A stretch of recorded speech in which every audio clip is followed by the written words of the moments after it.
ప్రపంచంలో అత్యంత వెడల్పైన సొరంగ మార్గం ఇది. 8.92 కిలోమీటర్ల పొడవైన సొరంగ మార్గాన్ని నవయుగ ఇంజనీరింగ్ కంపెనీ నిర్మించింది. గిన్నీస్ బుక్ ఆఫ్ రికార్డ్స్ సాధించిన ఈ నిర్మాణంపై Navayuga engineering private limited managing director Chinta శ్రీధర్తో ప్రత్యేక ముఖాముఖి. ప్రముఖ ఇంజనీరింగ్ సంస్థ నవయుగ ఇంజనీరింగ్ లిమిటెడ్ మరో అరుదైన రికార్డును సాధించింది.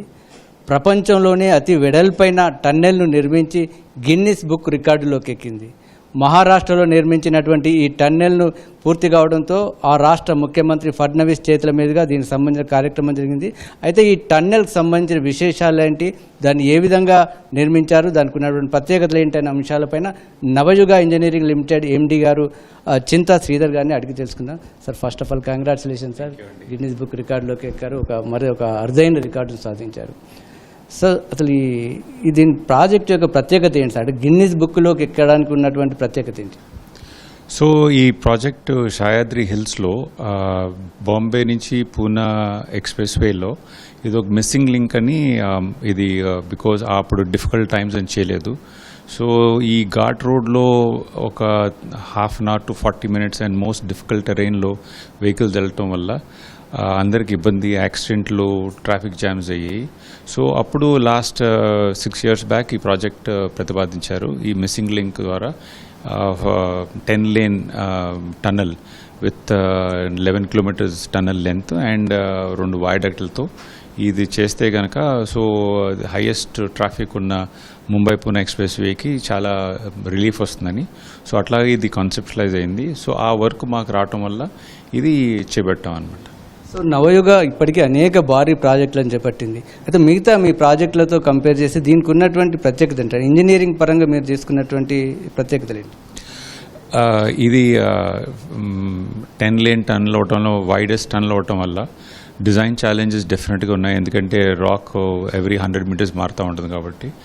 బట్ ఈ ప్రాజెక్ట్స్లో ఎక్స్పీరియన్స్ ఉంది అండ్ నవిగా ఎప్పుడు ఛాలెంజింగ్ ప్రాజెక్ట్స్ తీసుకోవటం, వాటిని ఎగ్జిక్యూట్ చేయటం it's part of the profile of the company. కాబట్టి మేము అందరం చేపట్టి డిఫరెంట్ టెక్నిక్స్ ద్వారా ఈ డిఫరెంట్ ఎడిట్స్ ద్వారా అండ్ డిఫరెంట్ లొకేషన్స్ ద్వారా ఈ హార్డ్ టెరైన్ని ఫేస్ చేసి we're able to achieve on time అండి. సో ఇంత భారీ ప్రాజెక్టు పూర్తి కావడానికి ఎంత సమయం పట్టింది, ఇందులో ఎంతమంది ఇన్వాల్వ్ అయ్యారు, అదేవిధంగా దీనికి సంబంధించిన బడ్జెట్, ప్రాజెక్ట్ కాస్ట్ ఎంత ఉంది? ఈ ప్రాజెక్ట్ కాస్ట్ రఫ్లీ 3,500 crores అండి టోటల్ ప్రాజెక్ట్ కాస్ట్. అండ్ దీంట్లో 85 lakh tons of earth work or excavation జరిగింది. 2.5 lakh cubic meters concrete, 1.5 lakh shotcrete. భారీగా ప్రాజెక్ట్, ఎందుకంటే 10 lane tunnel and 11 kilometers approximate length కాబట్టి it is a very very huge road project. And almost 90 lakh man అవర్స్తో చేపట్టి అయింది. ఇదే కాకుండా చాలా వెరీ సొఫిస్టికేటెడ్ టనల్ అండి, with lot of new systems like miss system కానీ ఆర్ FM రేడియోలో ద్వారా అలర్ట్లు పంపించడం కానీ, లాట్ ఆఫ్ మోడర్న్ టెక్నాలజీ కూడా దాంతో సొఫిస్టికేషన్ ఉండి ఈ ప్రాజెక్టు కమ్యూటర్స్కి వెరీ సేఫ్ అండ్ స్టాండర్డ్స్లో కూడా తీసుకెళ్ళగలిగాం. ఇప్పుడు నవయుగ నిర్మించిన టన్నెల్తో పాటు మరో టన్నెల్, అదేవిధంగా కేబుల్ బ్రిడ్జిలు కూడా మొత్తం పూర్తయ్యాయి సార్. దీనివల్ల ఇప్పుడు ముంబై టు పూణే ఉండే రహదారులు ఎలాంటి బెనిఫిట్స్ ఉంటాయి, ఎలాంటి ప్రయోజనాలు ఉంటాయి? యాజ్ ఆన్ టుడే ట్రాఫిక్ స్మూత్గా ఫ్లో అయితే హాఫ్ అన్ అవర్ పైన తేడా ఉంటుందండి. అసలు మామూలుగా ఘాట్లలో వర్షాకాలంలో అయితే కనుక అట్లీస్ట్ 1.5 hours సేవ్ అవుతుంది. ఎందుకంటే ఎంటైర్ లోనావాలా ఘాట్ ఇప్పుడు ఫ్రీ అయిపోతుంది. ఓన్లీ లోనావాలా హిల్ స్టేషన్కి వెళ్దాం అనుకున్న ఆ రూట్ పట్టుకుంటారు. మిగతా పూనా వెళ్దాం అనుకున్న వాళ్ళందరూ స్ట్రైట్గా ఈ ఎక్స్ప్రెస్ వేస్ ద్వారా డైరెక్ట్గా పూనా వెళ్ళగలుగుతారు.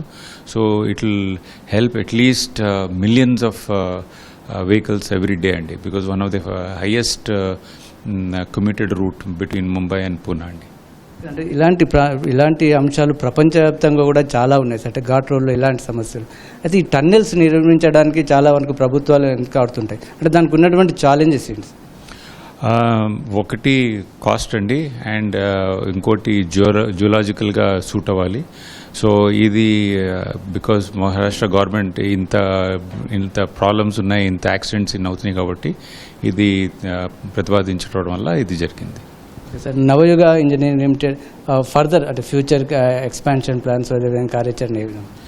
ఇట్లాగే అండి ఛాలెంజింగ్ ప్రాజెక్ట్స్ ఇండియా అంతా తీసుకుని అండ్ బై గాడ్స్ గ్రేస్ ఇది థర్డ్ గిన్నిస్ రికార్డ్ అవటం వల్ల we feel very pride and entire Navayuga family is very proud and ఇట్లాగా we want to do all the projects for country these are 40th year అండి of construction and ఈ 40 years మేము nation building మీద focus చేసాం and all our projects have been for national building whether it is defence కానీ whether it is border roads కానీ whether it is different areas of the government కానీ challenging projects తీసుకుని చేయటం అనేది మా speciality we want to continue do this same అండి thank you so much thank you sir, all the best. ఇది అంటే ఈ గిన్నిస్ బుక్ రికార్డుకి సంబంధించి ఎండి చింతా శ్రీధర్ గారు చెప్తున్న విషయాలు. కెమెరామెన్ మల్లికార్జున్తో నగేష్ చారి, మహారాష్ట్ర నుంచి.